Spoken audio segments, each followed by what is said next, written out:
आज के फार्माकोलॉजी के इस वीडियो में बच्चों हम बेसिक कॉन्सेप्ट्स पढ़ेंगे फार्माकोलॉजी के।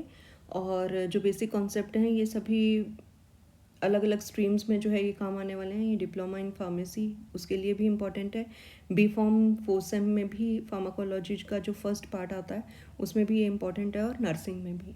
ठीक है, तो जो बेसिक कॉन्सेप्ट्स हैं वो कहाँ से शुरू होते हैं उनके बारे में हम सिर्फ शॉर्ट में पढ़ेंगे। मतलब अगर 2 मार्क्स का या 3 मार्क्स का आपसे क्वेश्चन पूछा जाता है यूनिवर्सिटी के एग्जामिनेशन में, तो आपको इसमें क्या क्या लिखना है। तो सबसे पहले हम एगोनिस्ट और एंटागोनिस्ट इन दो टर्म्स को लेकर बात करते हैं। तो एगोनिस्ट और एंटागोनिस्ट आप इस तरह से दो फ्रेंड्स मान सकते हो जो कॉलेज जाते हैं रोज़।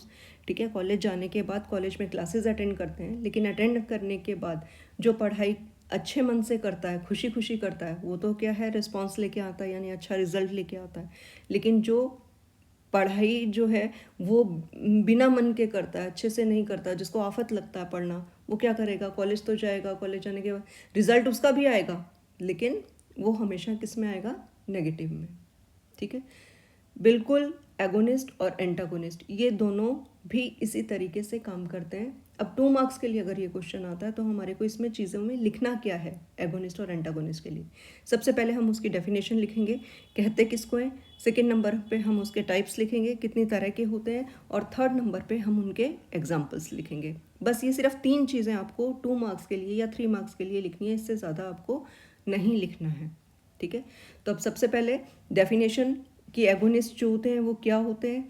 तो एगोनिस्ट की बात करें, इसमें 3 की वर्ड्स हैं जो आपको याद रखने हैं। सबसे पहले ये ऐसे मॉलिक्यूल हैं जो रिसेप्टर पर बाइंड होते हैं। सेकेंड नंबर पे बाइंड होने के बाद रिसेप्टर को एक्टिवेट करते हैं, और एक्टिवेशन के बाद जो है वो कोई ना कोई बायोलॉजिकल रिस्पॉन्स प्रोड्यूस करते हैं। ठीक है, इसी को डायग्रामेटिकली रिप्रेजेंट किया है हमने।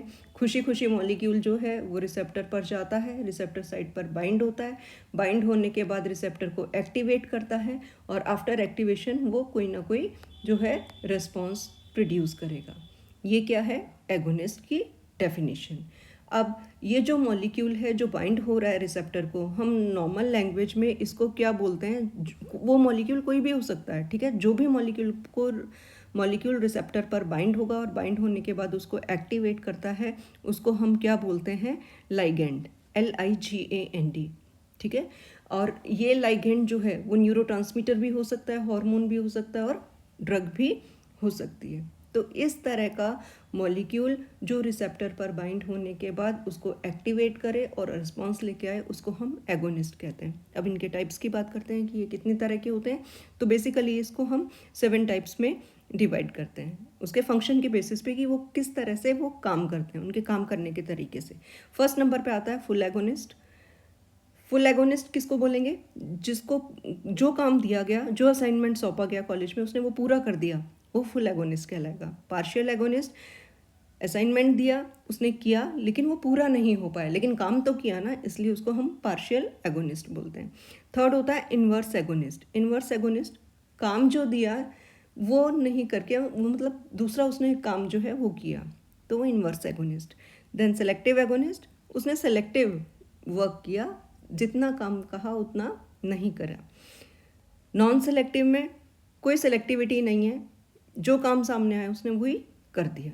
ठीक है, डायरेक्ट एगोनिस्ट, जिसने डायरेक्ट काम किया जाके वो डायरेक्ट, और इनडायरेक्ट, जिसने इनडायरेक्टली काम किया बट इनडायरेक्ट वे में किया, तो वो इनडायरेक्ट एगोनिस्ट।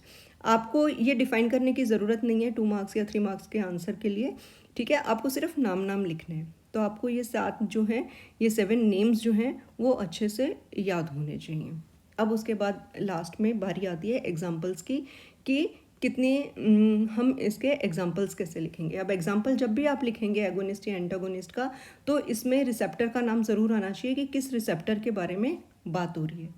सिर्फ आप एक ड्रग का या मॉलिक्यूल का नाम लिख के जो है वो एग्जाम्पल नहीं हुआ।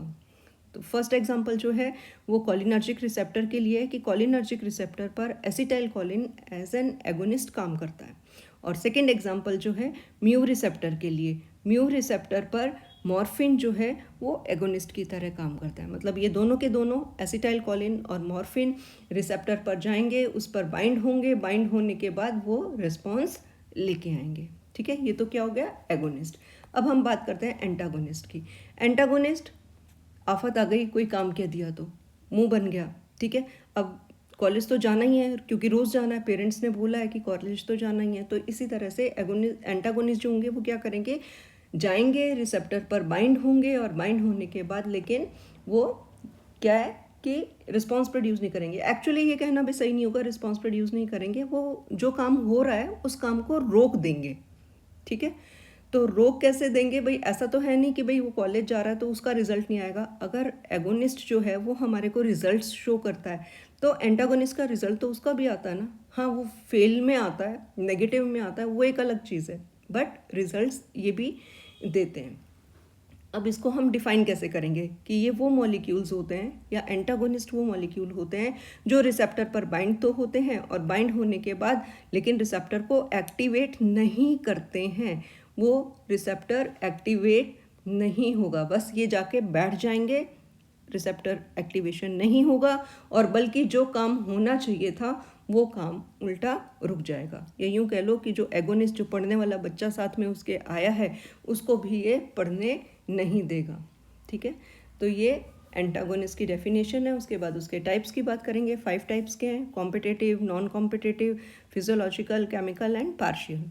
अब इनको सिर्फ आपको नाम याद करने हैं, मैं बार बार कह रही हूँ, लेकिन क्योंकि समझना है कि ये शब्द क्या है, इनके मतलब क्या हैं, तो इसलिए मैं आपको बता रही हूँ। पहला कॉम्पिटिटिव एंटागोनिस्ट।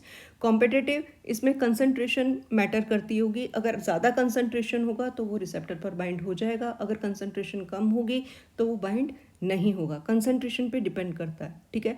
जो नेगेटिविटी होती है या नेगेटिव पर्सन्स होते हैं वो हमेशा झुंड में काम करते हैं, तो एंटागोनिस्ट हमेशा किस तरह से काम करेंगे, अगर कंसंट्रेशन में ज़्यादा होंगे, ठीक है, मोस्टली, ठीक।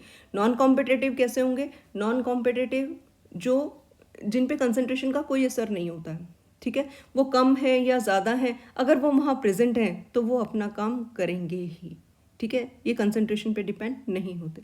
थर्ड नंबर पे आते हैं फंक्शनल एंटागोनिस्ट। फंक्शनल एंटागोनिस्ट मतलब काम हो रहा है हार्ट बीट को कम करने का, ठीक है, लेकिन ये वहाँ पर जाके अटक जाएंगे, और हार्ट बीट जो कम हो रही है ये उसको वापस से बढ़ा देंगे।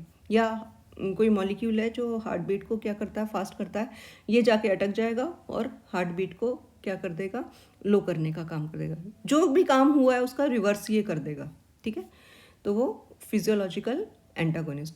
देन केमिकल एंटागोनिस्ट, ये जो है केमिकली काम करते हैं।